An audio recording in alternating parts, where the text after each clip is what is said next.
The Bride of the Cursed Lake. Chapter 12. The Price of Memory. Part 1. The curse drifted like a dark reflection, pulling me behind it, trying to erase what was left, trying to make me forget. Each cycle drew me tighter into its orbit, tighter into its gravity. But I held fast to her memory, to my own. Whatever else the lake had taken, it would not take this. Not while I still had breath to defy it. My gaze fell on the cottage, and my body tensed. The part of me that refused to let go remained. They arrived in the thick of morning mist, believing they were the first, believing they were free. A young couple stepped out of the car. The woman laughed, bright, sharp, too familiar. Not Anna's voice, but close enough to hollow me out. The man followed with a hesitant gait, scanning the lake with the same wary curiosity I once had. His hands moved like mine used to, touching the door frame, glancing over his shoulder before unlocking the trunk. Echoes of ourselves mirrored back through time. This is how the curse begins. My body lingered between shapes. Patches of black feathers still curled along my arms. Scars where flesh and plumage had once merged. I no longer winced at the sight. The transformation was part of me now. My place in the cycle. Morning fog clung low to the ground, coiling through the reeds like a living thing. I stood hidden in the tree line near the lake, my form cloaked in shadow and mist. I watched the couple and felt inevitability wrap around me, as sure and solid as memory. The woman's voice rang out again, turning me inside out. I remembered Anna. I remembered everything.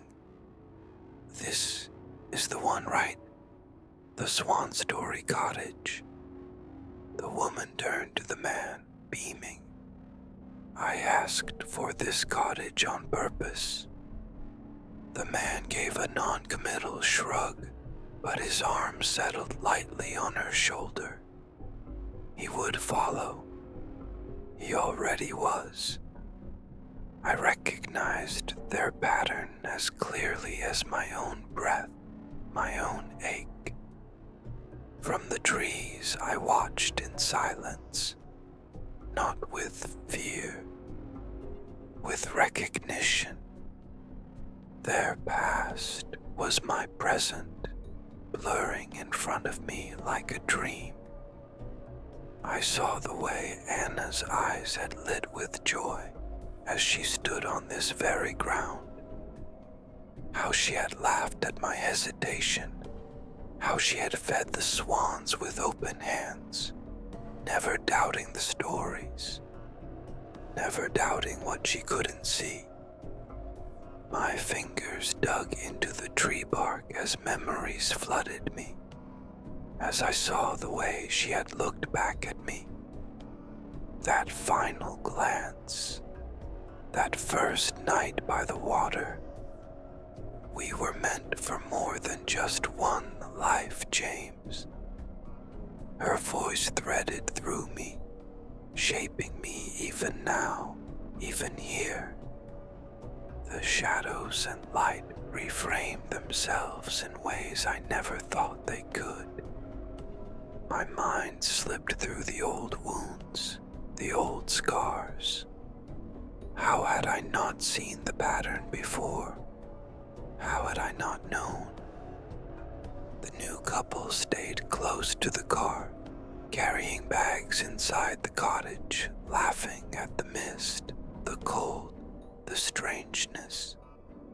I watched, and my purpose came back into focus. My refusal to let go had kept me from the cycle's clutches. My need for her, for us, had turned sorrow into something else. Something more dangerous, more powerful. A variable in the ritual. A fracture the curse never foresaw. I hadn't yielded to the lake. Not yet.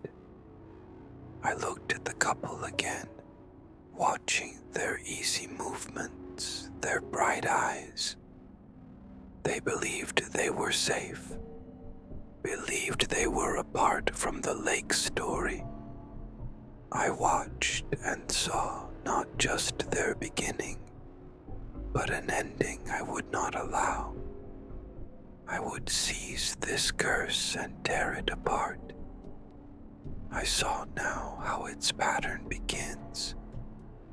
But this time I was more than a ghost, more than a guardian. I was a breach in the curse, and I would make it break.